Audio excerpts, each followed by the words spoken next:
Networking, Amber, has been just massive for me. I think we can easily forget you're only one relationship away from leveling up, whether it's your health, your finances, your business, only one relationship. And that one relationship can open up so many doors.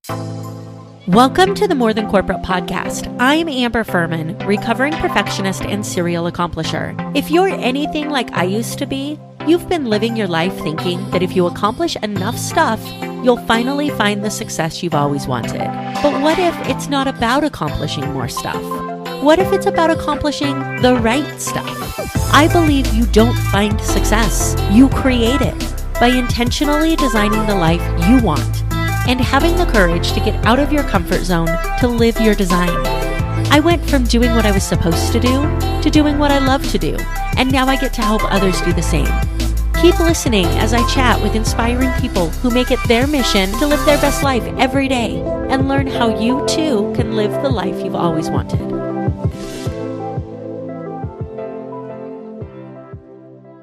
Welcome back to another episode of the More Than Corporate podcast. I am really excited to have Daniel Blue with me today. Daniel and I have connected for a while through Travis Chappell's Build Your Network group, and being both here in the Vegas area, we've had the opportunity to meet up at some of the events that he's hosted, and he's just an absolutely fantastic guy. On top of that, he has this amazing book that just came out. He has this awesome educational opportunity to help people really embrace their financial future. Daniel is a regular contributor to Forbes.com and the owner of Quest Education, a company that helps entrepreneurs obtain capital for their companies, pay off high interest debt, and use self-directed retirement accounts to invest in alternative assets. With over 10 years of educating small business owners, Daniel has a knack for helping individuals get creative with their finances and lead to life-changing results. Under Daniel's leadership, Quest Education has reached the 7-figure mark 2 years in a row with 1,000 customers throughout the United States. His book that I mentioned is Blueprint to Your Best Retirement, and it's an Amazon bestseller. On top of that, as if that's not enough, he launched his podcast entitled How Winners Win and is quickly gaining traction as one of the fastest growing podcast audiences on Anchor.fm. I'm super excited to bring him on the show and have you learn from him his experiences and have him share his definition of success with you. Before we jump into that, if you're thinking, man, I really want to surround myself with some amazing people, I don't know what the next steps are in my business or entrepreneurial journey, I wish that I had some guidance on what mindset I need in order to be successful. Somebody tell me what the next steps are.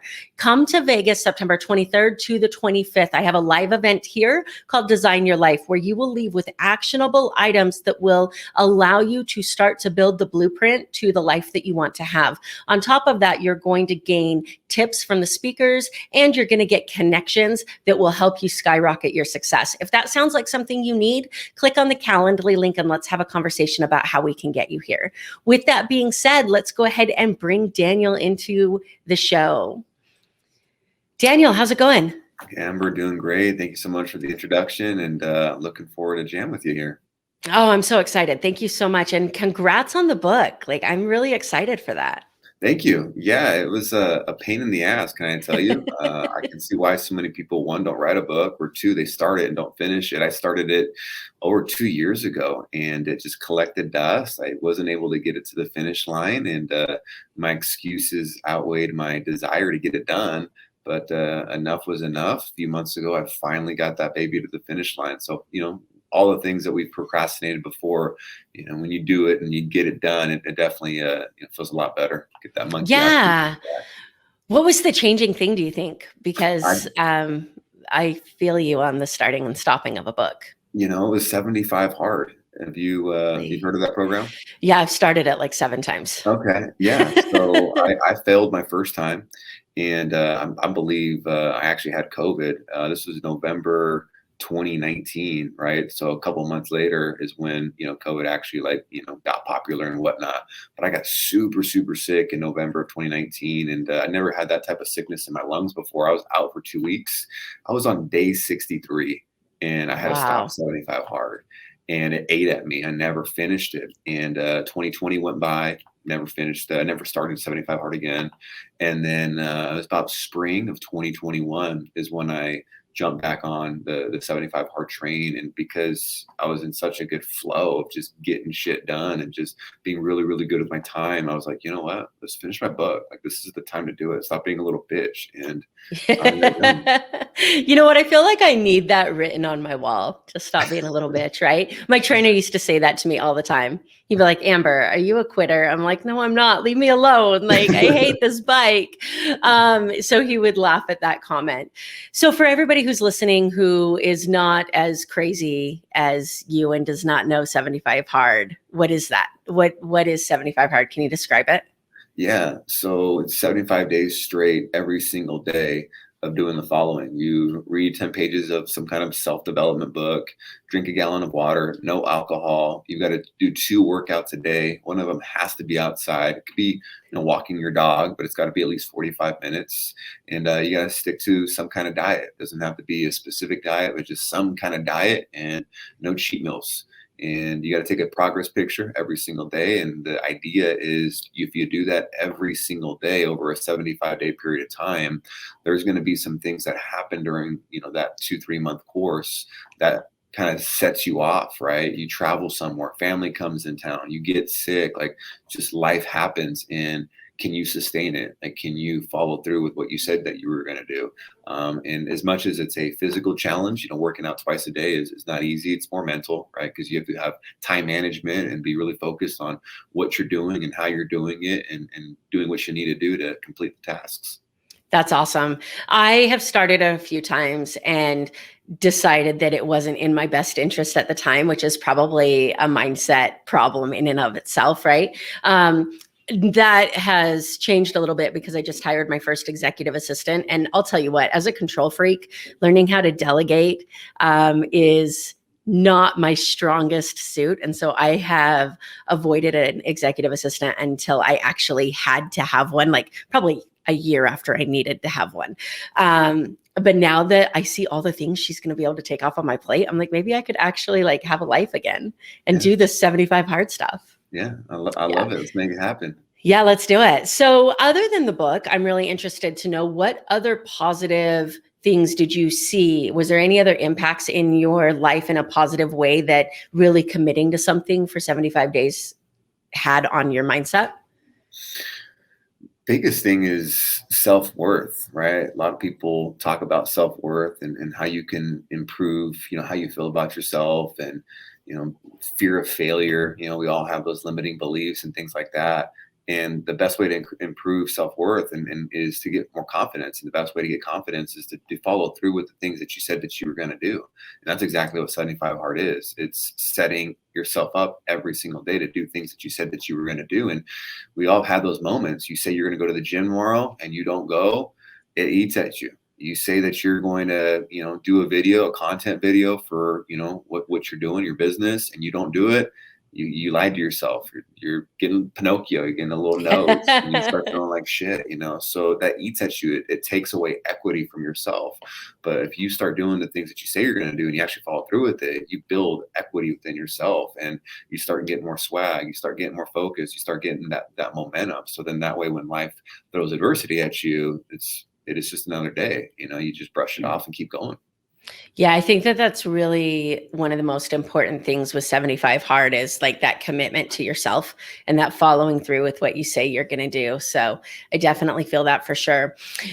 So let's talk about you for just a minute, since that's why we're here. You have this amazing company. You have this amazing book. So you have Quest Education and the blueprint to your best retirement. You're really dedicated to helping entrepreneurs understand their financial options and set them up for success.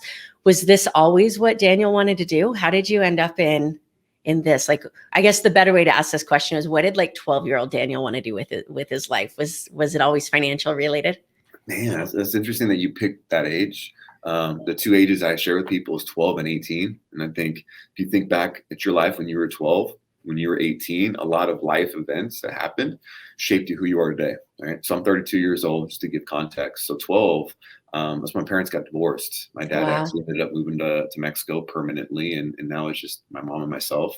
So that's what happened when I was 12. And as you can imagine, when you're 12, a lot of hormonal changes. You're trying to figure out who you are. So I struggled after that. Started hanging out with the wrong crowd and things of that nature. And when I was 18, three things happened to me that I'll never forget. One, I dropped out of college. Two, I got a woman pregnant. Three, I got addicted to Oxycontin. There's a lot of things that happened all at once, right? It was like, welcome to adulthood. Let me make, a bunch of knucklehead decisions. I don't regret dropping out of college. I think it's a beautiful part about if you're an entrepreneur with no college degree, like that feels good, right? Like, I know Amber, you're super well educated. I do believe there's a specific reason why someone goes to school, but I just went to college because society told me to. I had no agenda. I had no end goal. It's not like I wanted to be a lawyer like you or a doctor. So if we take a step back, 18, I started making a lot of mistakes, and financially, I was doing pretty well in the sense I was making six figures. I got into sales at 18 years Which old. is dangerous for somebody that's, Super dangerous. 18 and addicted to Oxycontin, right? Yeah, I didn't grow up with money, so I didn't know how to spend money. And this is 2008. And if we can remember 2008, that was the peak of the recession, right? Right before the recession happened. Bought a house in St. George, Utah, at the peak of the market. I'm like, I'm making, $3,000 a week. Let's do this. I'll just buy a house, and bought a house. And we know the end of that story. And so yeah, I was involved in real estate coaching for a number of years. That's where I got started, and I started to rub shoulders and talk to a lot of different people. And some of these people were investing into real estate using their retirement account, IRA, 401k to flip a house, IRA, 401k to buy a rental property. I'm like, wait, what? I didn't know you could use a retirement account to invest into real estate. I always thought retirement accounts, 401ks, and stocks were synonymous, right? So that opened up my eyes, and I've always wanted to achieve a lot. I've always been an ambitious person. So entrepreneurship was just that next level for me. I've always wanted to be the best employee I possibly could. My first job, I was a grocery bag. I'd handle grocery bags and carts at the store, corralling the carts, sweeping the floors. Like, I wanted to be the best person, making $6.25 an hour. Like, I wanted to be the best. I roofed when I was 17 years old. I want to be the best roofer, right? So that's always been ingrained in me. So as I moved up kind of in the sales space as an employee and running sales teams and moving up, the next step was, okay, I don't really enjoy the sales real estate side. This whole self-directed retirement account world is really cool. Like, let me dive into that and learn about that. And started working for a company and met a lot of people along the way. And 3 years ago, I started Quest Education, went all in, maxed out a bunch of credit cards at 0%, emptied out my savings account. And it's been a fun ride. It's stressful, but it's super rewarding the last 3 years. We know what it's like to have a startup and a newborn business. Yeah, absolutely. There's so much to unpack in what you just said. And I want to start with what I think is one of the most important things. There's so many important things in what you said, but this one is close to my heart. And that's going to college because that's what society tells you to do. Yeah. Right. And you mentioned, like, everybody has a reason that they go to college. And the majority of times that reason isn't because they actually want to go to college or they want to have the degree. I didn't know why I was going to law school when I went to law school. If you would have asked me at the time, I would have thought, man, of course I want to be an attorney. Why else would somebody go to law school if they don't want to be an attorney? And I can actually remember having conversations with people in law school where they're talking about all the things you could do with a law degree besides practice law. I'm like, this is a dumb conversation. Why would anybody want to do anything other than practice law with a law degree? But then as you get out and you get into the world and you have to deal with all this shit that you didn't want to deal with while you were going through law school, you start to realize that the reason you actually went to college or grad school had nothing to do with actually wanting to. It had to do with running away from problems or what society told you that you should do, or the money was going to fix everything. And so I'm super passionate about this topic of do what you think is best for you to do right now, not what society tells you you should do. So I love that you brought that up. Yeah, it lasted 3 months. I played soccer. That was the only reason why I went to school, because I wanted to play soccer. I was on the soccer team. Soccer season ended, and networking, Amber, has been just massive for me. The idea of someone owning a business in the financial space that has, customers in all 50 states. We've got over 1,000 customers with, solo 401ks and different self-directed accounts that have been set up with our help. It's not like I have a degree in economics from Harvard, right? People have this image of someone in the financial space with a suit and tie and comes from prestige, and usually money, the family has money, and things of that nature. And like, that's just not me, right? However, being involved with relationship building has been massive. I think we can easily forget you're only one relationship away from leveling up, whether it's your health, your finances, your business.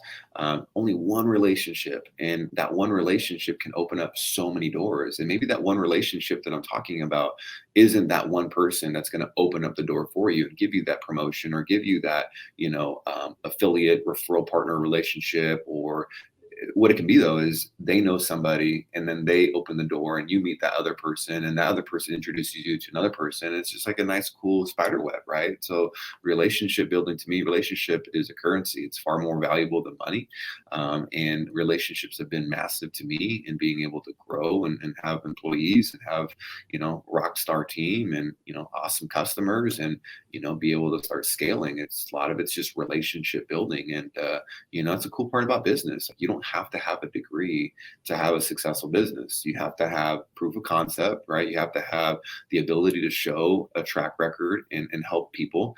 And you have to be able to lead a team. You have to have processes and systems and deliver a superior customer service so they keep coming back, or they don't complain. Ideally, you want them to keep coming back and sing the praises, but you have to have really good fulfillment, good process, good operations. And, you don't have to have a degree for that. Yeah, absolutely. And, the networking, you and I are both super passionate about networking, and the idea that you're only one relationship away. You're so right. I was in Dallas at an event, and they said something that has stuck with me, and that's every moment brought you to the next moment, which brought you to the next moment, which brought you here. And if you start thinking about a valuable relationship in your life, you can always trace that back to, one moment where you made a decision to do something that was maybe outside of what you would normally do. And you made that choice, and you met somebody who introduced you. And it might be years down the road, but there's always this trail back to a decision that you made to do something that was in your best interest. Yeah. So I love that. And then also on this whole topic of what the typical financial advisor looks like, I don't even know what a typical financial advisor is, but you're right as far as the education. And for somebody who has a graduate degree, I can tell you that I didn't learn how to practice law in law school. I didn't learn crap about practicing law in law school.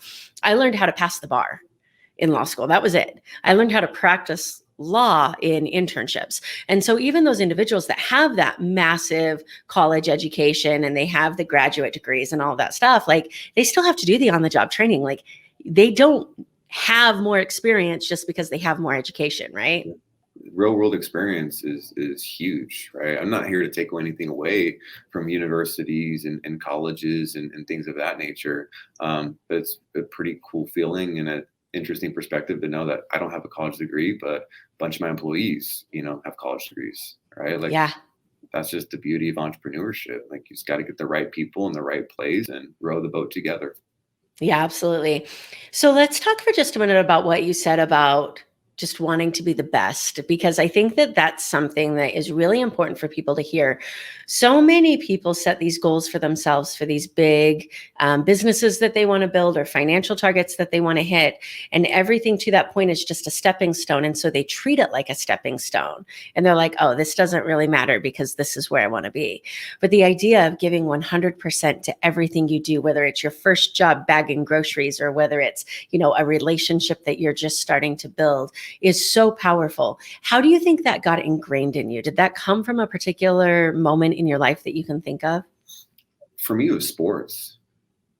Sports is all about effort, right? Like, you can see who's putting in the work. You can see who's showing up. You can see who's leaving it all on the field.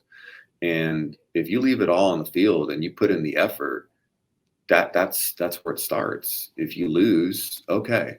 Let's see why we lost and how we could do better, right? So when you're starting in business and you have a business and it's not working, a lot of times it's not working, or even a job that you're not seeing results with, a lot of it has to do with your effort. Like, are you really putting in the work the way that you think that you are? Are you showing up every day? Are you leaving it all in the field? Because if you are, that's good. If you fail, because now you can know, okay, cool, I got to do something different, or I need to do this longer because I can't expect to see results in a week, Mm-hmm. or I need to make a tweak. Like, I needed to make an adjustment. However, if you're not seeing results and you're lying to yourself about the commitment, about the effort, and you're not leaving it out in the field, now you're fucked, because you don't know which is wrong, right? Why you're messing up. You're thinking, well, it's because I'm not marketing right, or like my lead gen strategy sucks, or my employees suck. It's like, no, dude, it's actually not that. It's you. Like, you're not Yeah. showing up every single day. But a lot of times we don't want to admit that. We don't want to see No, that's a hard conversation to have. for sure.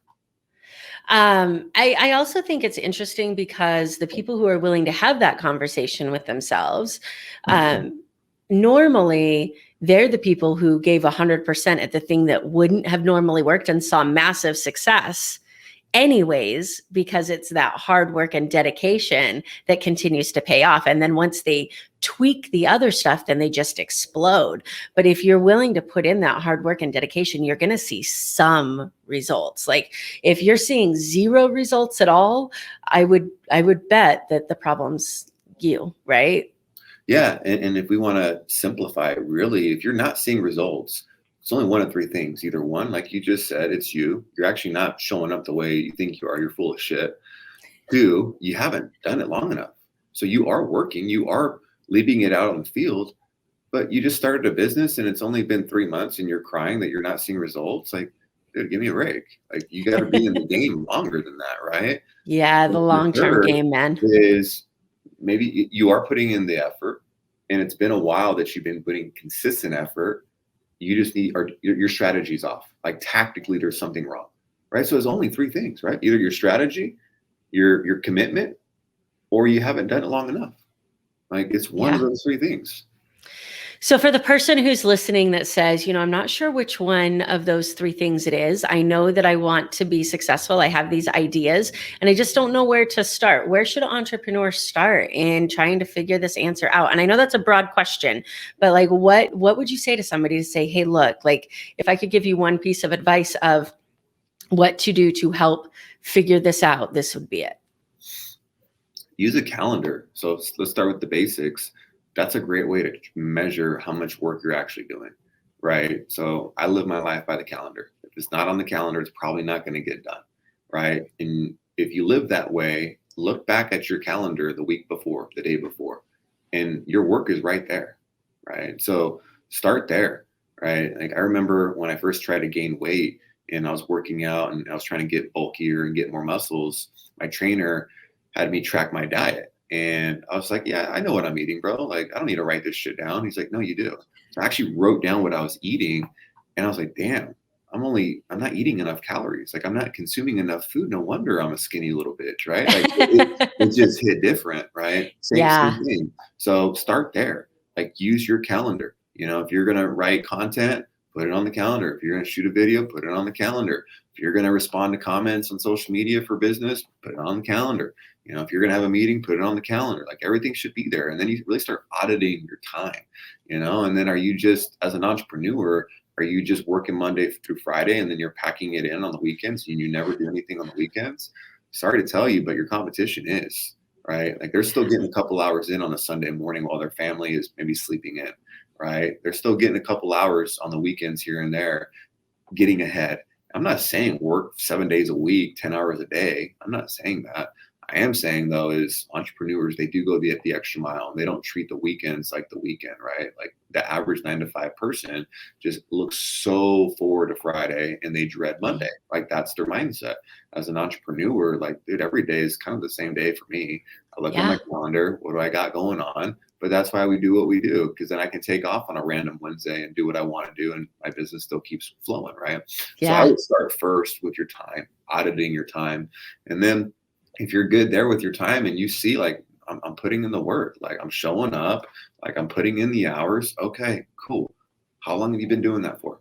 Like if it's only been a couple weeks, a couple months, I hate to tell you, but that's nothing in the grand scheme of business. So Yeah. we need more time. That's such good advice. And my coach, like, this is the first thing that she gave me because I was dumb enough to tell her that I wanted to make more money, but didn't have any more time. And there was nothing that she was going to be able to do to make more time. And she was like, oh, really? Let's see about that. Right. And so she lovingly calls it FU homework. And it's actually not her that calls it that, her clients do. And the reason for that is because every client says, hey, you're not going to be able to fit anything else on my schedule. And she's like, okay, tell me everything you do for the next week. And it's normally like 48 hours in that they're like, dude, fuck you. Like, Yeah. screw you. This is not what I signed up for. Okay. I want to go back to convincing myself that I'm working while I scan Facebook for 8 hours. Yeah. So Exactly. I hear that for sure. And I love that advice. I think that being able to really be honest with yourself about what you're doing, and also like be able to shut out the people who tell you you're working too much, right? My family is always like, Amber, all I ever see you do is work. When are you off? And I'm like, whenever I'm not working. And that's whenever I don't want to work, really. Like I decide. Right. If I want to go on vacation, like I go on vacation, does that mean I don't work on vacation? No, I think every entrepreneur that I know, a vacation is like working 2 hours while you're gone on vacation, right? Like I've never met an entrepreneur that takes a vacation and like completely unplugs every single time. Sometimes they do. But you just set boundaries for yourself, and that becomes your weekends. You don't have weekends, you have boundaries. Yeah, that's a great way to look at it. You just have to have structure. I mean, you have to be really clear on, your daily tasks and what your intentions are, and being able to just be consistent with that and following. If you just do it long enough and you're doing it the right way, like your strategy is on point, your tactics are on point, it's only a matter of time before you see success. It's just not going to happen overnight. Yeah, absolutely. So, for the people who are listening, who I know are loving this conversation and are going to go check out your podcast, How Winners Win, what type of content can they expect to hear there? And who is that podcast meant for? Yeah, so really anyone that wants to win in their personal life, their financial life, their business life, that's the mission of the podcast. And it's myself, my co-host, Keitoh Spears. He's been an employee of mine since pretty much day one. So we just bring different perspectives. I talk about how, what it's like running a business. We've got 13 employees. So, we deal with a lot. Right. And just sharing some of the things that have worked, some of the things that haven't worked. He brings an interesting perspective because, he's just been crushing it for me for a number of years, but then he has some other projects on the side that he does well, does some crypto and some stock trading. And we just talk about, mindset and, habits and, entrepreneurship and, just different things that we can bring to the surface to help people win. Ultimately, you're listening to this or watching this for a reason. You're competitive, right? You want to do better today than you did yesterday. And tomorrow you want to do better than what you did today, right? So you're competitive. You want to win. You're not here to just be average and just lose. So we want to win. And what's the recipe to win? What are some different ways to increase our chances at winning? So that's the whole mission behind that podcast. I love it. So that, I assume, can be found on any of the podcasting platforms, Spotify, iTunes, all that stuff. Cool. And we'll have a link for that in the show notes. I am really impressed with the book. And I know I've mentioned that a couple of times, but the reason for that is because I have started and stopped my book so many times. And I know what goes into finally actually, no, I don't, because my book's not done, but I know what goes into pushing yourself to do it. My book is almost done. And so anytime I see somebody release a book, I'm like, man, like that takes some dedication and some passion and a real desire to make an impact. So again, congratulations on finishing and releasing that and making the bestseller list. Who is the book best for? Who should be reading your book? Yeah. So the big problem that we solve in the marketplace, my company, Amber, is we help people access money in their retirement accounts, penalty and tax free. And the book that I wrote, I wanted to have it be simple, short, and easy to implement, right? Like most financial books are boring. They use lingo that's hard to understand. And I wanted to just have people pick up the book, read it in a day or two, and just connect the dots and immediately take action to get more money in their pocket. So people that have maybe a 401k from an old job or an IRA, and the idea of being able to tap into that money, penalty and tax free, to maybe use that money to start your own business, maybe invest in real estate, crypto, maybe pay off high interest rate credit card debt, just have more freedom over your retirement accounts and be able to add more to your retirement accounts to make tax-free money. If some of those things appeal to you, then the book is going to be something that you're going to be able to get value from. It sounds like this is something that every entrepreneur needs to read, because I think what's in my head is that somebody says, oh, that's not me yet. I'm not making enough money to be able to invest yet. And then by the time they think they're making enough money to be able to invest, they've already paid way too many taxes on that money. And they've overpaid so much on what you could have helped them with. Is that a fair statement? Yeah. I mean, one of the powerful retirement accounts out there, Amber, is a Roth solo 401k or a Roth IRA. And even if you only put in a couple thousand, $5,000 a year, if you did that every year for a number of years and that money was to be invested somewhere, now you have compound interest. There's a realistic point that you can get to where you have hundreds of thousands, maybe even crossing the 7-figure mark of tax-free money, like 100% tax-free money. So then that way, as you're building your business and creating other streams of income, gives you a peace of mind knowing that you've got this other bucket of money that's maybe invested in stocks or real estate or wherever you want, and it's 100% tax-free. And I don't care what kind of business that you own, tax-free money is going to appeal to you. Yeah, absolutely. And, you made a good point earlier today when you were talking about what it was like for you building your business and you're maxing out your 0% credit cards and emptying your savings. Like, we do so much to build these businesses. And if COVID has taught us anything, it's that even the most secure of businesses are subjectable to, external forces. And so being able to set yourself up like that. So where can people find the book? Is Amazon the best place? Your website the best place? What's the best place for people to grab it? Yeah, danielblue.me is the best place, Amber. That's my website. And on my website, I've got access to the book. You can get Kindle or a paperback version. Access to my course. It's called The Quest Way, How to Make Money Tax-Free. So it gets more in the nitty-gritty of some of the things that we briefly talked about. And then also links to the podcasts on all the different platforms. My social media handles, I'm pretty active on Instagram and Facebook. And then if you do have a 401k from an old job or an IRA, and the idea of tapping into that penalty and tax-free, you're like, whoa, I didn't know I could do that. Like, tell me more. There's a link to my company, Quest Education, and you can click that link, get directed over there. And there's a basic form that you can fill out, and someone from my team would reach out and see if we'd be a good fit for you. Awesome. And, as I said in the very beginning, you and I have had the opportunity to connect a few different times, and you're just a really amazing guy and do so many great things here in the community. So I would highly suggest that anybody who has questions financially, reach out to Daniel. With that being said, before we start to wrap up, this is the More Than Corporate podcast. We talk about defining your idea of success. We talk about designing the life that you want to have with that idea of success in mind. So I believe you can only do that when you define what success means. What does success mean to you individually? It's a deep question, and I love how everyone just has a different answer, right? Yeah. So my answer isn't necessarily right. Yours isn't either. It's what we truly believe, and that's what matters, what we stand for. So for me, it's success is, can I have my purpose and my passion be aligned? And right now, that's not the case. I am not passionate about retirement accounts. Like, I don't wake up every single morning and I'm like, oh my gosh, like I cannot wait to read about solo 401ks and self-directed retirement accounts. Like, that's not a passion. And I know that might sound weird to people because I own, a business in the financial space. But I'm fulfilling my purpose. My purpose is to impact people, impact our employees. I get to see them buy houses with the money that the company pays them. I get to see them, use their PTO and go on vacation with their family for a week. I get to see them start families. Like, that shit makes me feel good. Like, right. That's impact.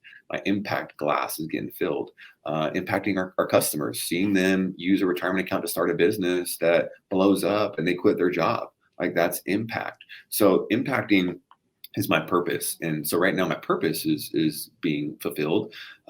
So I don't define myself as successful. Once I get to the point where my purpose and my passion can actually be aligned, then that's where I'm going to be like, okay, cool. Like, this is what success feels like. So don't get caught up if your passion is not fulfilled right now, right? Like maybe where you're working or your business, like you like it, but it's not your passion.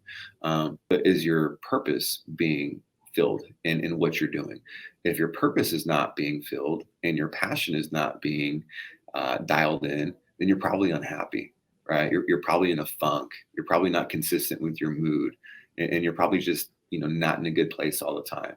So figure that out. Like, what are you passionate about? What's your purpose? And how can you do things that align with that?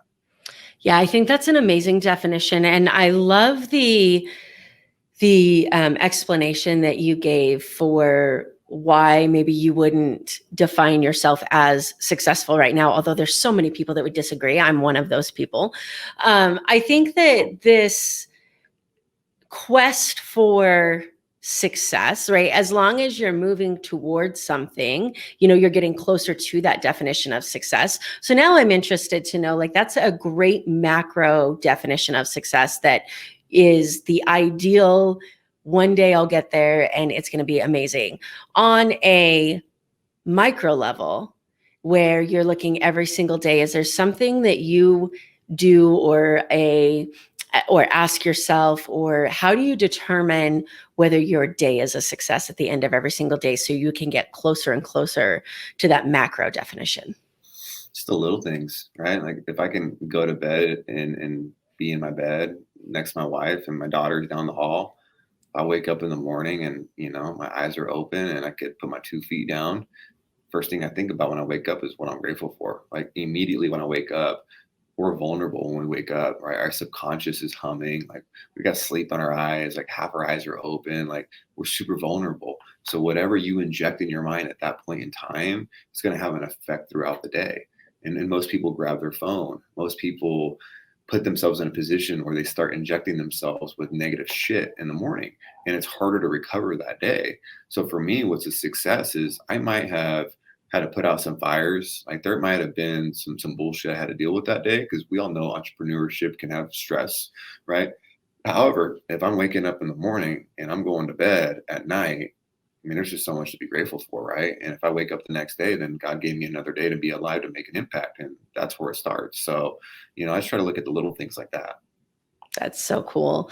Talking about fires, let's dig into that for just a minute. So, how do you relate to and respond to things that don't always go your way? I'm not a big fan of the word failure, because I don't necessarily believe that exists until you quit trying.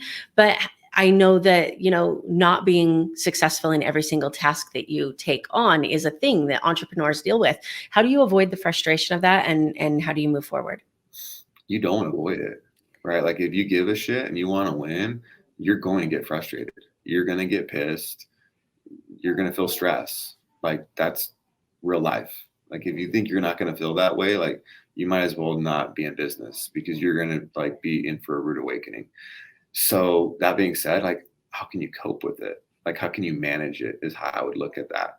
And there's a couple of different ways. Gratitude, right? I told you my routine.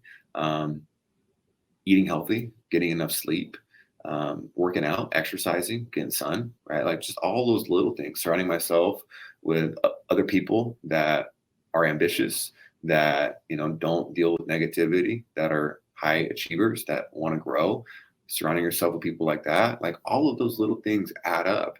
So then that way, when life throws a curveball your way and you've got a fire you got to put out, like it's cool. Like just deal with it. It's not as big as you think deal as you think it is. When you get done with it, you're gonna be like, okay, that sucked, but I'm alive. Like I'm still in business. I didn't have to shut my doors down. I didn't file bankruptcy. And you just keep pushing. And then you get to a point where you start doing good. You have a couple of good days, maybe a good week, and then you just know like, okay, this is not a nice ride, but I already know next week I'm gonna get some shit. Or next month I'm gonna get a challenge thrown my way. And you just expect it. Yeah, and deal with that. I like that. And I'll tell you that, but did you die approach like helped me through so much shit. Like when you're Yeah. sitting there in the middle of this shit storm of a panic attack and like trying to figure out how you're going to move forward because you feel like your world's ending.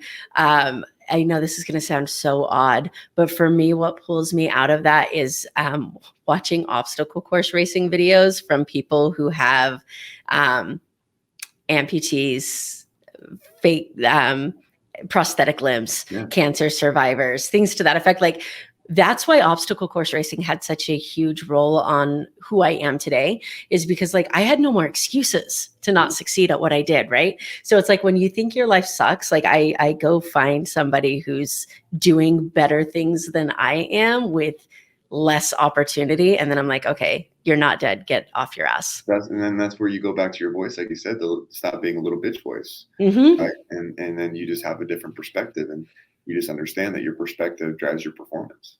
Yeah, absolutely. Your perspective drives your performance. That's amazing. And that's an amazing place to kind of start to wrap this up. So one more time before we head into the random round, what is the best place for people to connect with you if they want to continue this conversation? Yeah, just head over to danielblue.me. It's BLUE, just like the color. So danielblue.me. And then it's got all my information there. Cool. And again, that will be in the show notes. So I'm super excited for you guys to connect with Daniel. I promise you will not be disappointed. With that being said, let's head into the quick random round. I got just a few questions for you. You ready? All right, let's go. All right. If you could do any profession other than what you're doing now, what do you think would be fun to attempt? You know, I think it'd be pretty cool to be, an athlete. I always enjoyed playing sports. I mentioned that to you earlier, competition. So, anytime if I were able to do something that I, truly enjoyed and then get paid for it, like that'd be awesome. Yeah. So I want to ask a follow-up question, because like, I can't think of anything other than being an entrepreneur is such a broad answer. Is there a theme in entrepreneurship, like a business that you would like to be involved in, or an industry that you would like to be involved in that you're not involved in now in the entrepreneurial space? Yeah. So like back to success, passion, purpose being aligned. For me, it would have some kind of business in the world of like having my own team, like having my own sports complex, and having the youth there. I have a soft spot for, kids that grew up without a dad. Maybe drugs were in the home, right? Like I'm a recovering addict. I've been clean from Oxycontin for 12 years. So just stuff like that, I'd love to have like my own soccer team, basketball team, so it still would be business, right? I'm still like managing revenue and expenses and culture, and it's still business. I like that shit. But now it's fulfilling my passion, which is sports and like, kids that come from similar homes as mine. That's so amazing. I love that mission so much. And I love the way that you've been able to tie that into, knowing what that feels like and being able to connect with them and being able to then take that and make a difference in a way that maybe you didn't have the same opportunity and would like to give that to somebody. So I think that's really cool. If you could time travel, where would you go and why? Probably the 80s. So I love the 80s music, and a lot of people say I'm an old soul. I'm a millennial, but I don't identify myself as a millennial. I'm pretty old school. But I hear the 80s was the shit, Amber. I was born in 1989. So like, dude, don't tell me that. I feel so old. I'm like right on the cusp. But yeah, I'd love to be like 82, 83, just see what that shit was like. Yeah, the 80s were good. I'm not going to lie. I'm an 82 baby, and I can't imagine being born and raised in the 90s. Like my brothers were. My brothers are 89 and 91. Yeah. And good for them. But I loved my no cell phone life as a kid. And it was great. I tinkered on that, right? Like AOL came out when I was like 4. Right? Yeah, I mean, I sound like a grumpy old man right now. Like when I was young, uphill both ways, right? But no, it was great to be able. And I grew up in a super small town, so you could just write the note, "Hey, be home like at midnight," right? And if you're not home, everybody knows where you are, because there's only like 800 people there to choose from. I'm a huge reader. I'm a huge believer in the Jim Rohn quote that your level of success rarely exceeds your level of personal development. For you, what is a book that you have recommended the most to new entrepreneurs? Probably How to Win Friends and Influence Other People. I'm a sales guy by nature, right? That's how I got started. And how I've been able to build this business. Sales is relationship and communication. And that was like the first book that I read that was not a book given to me in school. And that was just such a classic. Dale Carnegie, How to Win Friends and Influence Other People. It's a classic. Yeah, it is. It's a great book as well. So that gets recommended a lot because it is so amazing. And the reason, I mean, it's been around for a while. Like you said, it's a classic, and yet it's still so impactful even today. Yeah. Last question, because I'm a music nerd and I have to ask this. What is your pump up song? What do you put on when you're like, okay, I need to get out of this funk and have a good day? What gets me in a good mood, Amber, is Hall & Oates. Like, I love them. You just throw in some Hall & Oates. How are you going to feel, bad listening to Hall & Oates? What does a 90s kid know about Hall & Oates, man? Yeah, you don't even know, Amber. I'll be bumping them all day. I don't know that anybody's ever said Hall & Oates and bumping in the same sentence until now. Yeah. I love it. Yeah. All right. And I know I said last question, but I lied. One more time. What's the best way to contact you? DanielBlue.me. Thank you so much for coming on the show. I really appreciate it. It's been amazing to catch up with you. It should not have taken a podcast episode for it to happen, so that's on me. And I really look forward to continuing to connect with you and see the impact that you make in the community. Hey, thank you so much, Amber. It was great to connect with you. And again, I appreciate you allowing me to be on your stage. Thank you so much for listening to this episode of the More Than Corporate podcast. If anything that was said during this episode resonated with you or provided value in any way, it would mean the world to me if you would head over to iTunes and leave a rating and review for the More Than Corporate podcast. Thank you so much for taking the time to do that. I'm really looking forward to connecting with you. If you'd also like to connect, I've created a Facebook group that is full of amazing people who also make it their mission to live their best life every single day. If that sounds like something that you're interested in, the name of that Facebook group is Success Center. Head over there, request to join, and I look forward to connecting with you soon.